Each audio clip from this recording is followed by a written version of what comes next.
திருந்துங்கள், அப்பொழுது நீங்களும் குற்றவாளிகள் தீர்க்கப்படுவீர்கள். எப்ப நம்ம மற்றவர்களை குற்றவாளிகள் சொல்றோமோ அப்ப நம்ம யாரா மாறிடும்? குற்றவாளியாக மாறுகிறோம். அல்லேலூயா. நம்மை குற்றவாளியாக யாரும் தீர்க்க கூடாது என்றால் நாமும் மற்றவர்களை குற்றவாளிகளாக தீர்க்க கூடாது. சத்தியம். கை வைத்து அமைத்துள்ளது. அல்லேலூயா. குற்றவாளியை தீர்க்க இன்னைக்கு மக்கள் நிறைந்திருக்கிறாங்க. குற்றவாளியை தீர்ப்பதற்கு மக்கள் நிறைந்திருக்கிறாங்க. கர்த்தருக்கு ஸ்தோத்திரம். ஆனா கர்த்தருடைய பிள்ளைகளாக நீங்கள், சத்தியத்தை பெற்றுக்கொண்ட சத்தியவான்களாக நீங்கள் யாரையும் குற்றவாளியாக தீர்க்க கூடாது. ஆண்டவராக இயேசு கிறிஸ்துவிடத்திலே கையும் களவுமாய் பிடித்த விபச்சார ஸ்திரியை கொண்டு வந்தாங்க. எத்தனை பேருக்கு கேட்கிற? கை வைத்தாமே சொல்லுங்க பாப்போம். சொல்ல புரியுதா? விபச்சாரம் செய்த பெண்ணை கல்லெறிந்து கொள்ள வேண்டும் என்று யூத சட்டத்தின்படி அவளை பிடித்து இயேசுவிடத்தில் கொண்டு வந்தார்கள். இயேசு உட்கார்ந்து இருக்கிறார். நல்ல கவனிங்க. கர்த்தருக்கு ஸ்தோத்திரம். அப்ப என்ன நடக்கு? அந்த கல்லை வைத்திருக்கிற அத்தனை பேர் அந்த அம்மாவை யார் சொல்றாங்க? குற்றவாளி. என்ன சொல்றாங்க? குற்றவாளி. குற்றவாளிக்கு அடுத்து என்ன செய்யணும்?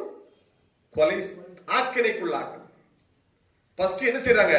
தீர்ப்பு சொல்றாங்க. கை வைத்து பார்ப்போம். ஃபர்ஸ்ட் தீர்ப்பு. கல்லை வைத்திருக்கிற அத்தனை பேரும் அந்த குறிப்பிட்ட ஒரு சகோதரியை பார்த்து இவள் குற்றவாளின்னு சொல்லியாச்சு. குற்றவாளி சொன்னா அப்புறம் ஜெயில நடந்து அவளை கொலை செய்யறது. ரெண்டாவது அவர் கல்லறிந்து கொள்ள வந்திருக்காங்க. ஆனா ஏசப்பா என்ன செய்யறாரு? அவங்ககிட்ட ஒண்ணுமே பேசல.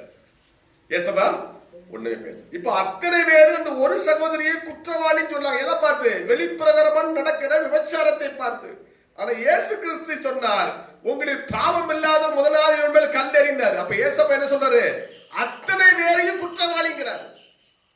இவர்கள் வெளிப்பிரகாரமா தீர்ப்பு சொல்றாங்க பார்த்து. ஆண்டவர் உள்ளத்தை பார்த்து தீர்ப்பு சொல்லுகிறார்.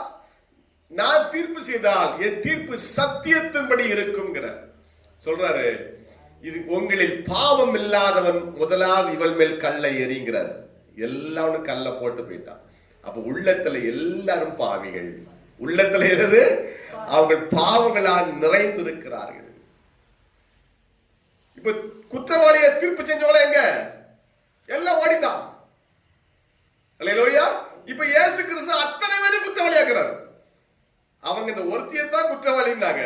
இயேசு கிறிஸ்து இந்த சகோதரியும் சேர்த்து அங்க நின்று கல்லைக்கு கொலை செய்ய வந்த கல்லை தூக்கி வந்த அத்தனை பேரை பார்த்து நீங்கள் குற்றவாளிகள் அப்படிங்கிறார். அல்லேலூயா. குற்றவாளிகள் சொல்ல போன என்ன?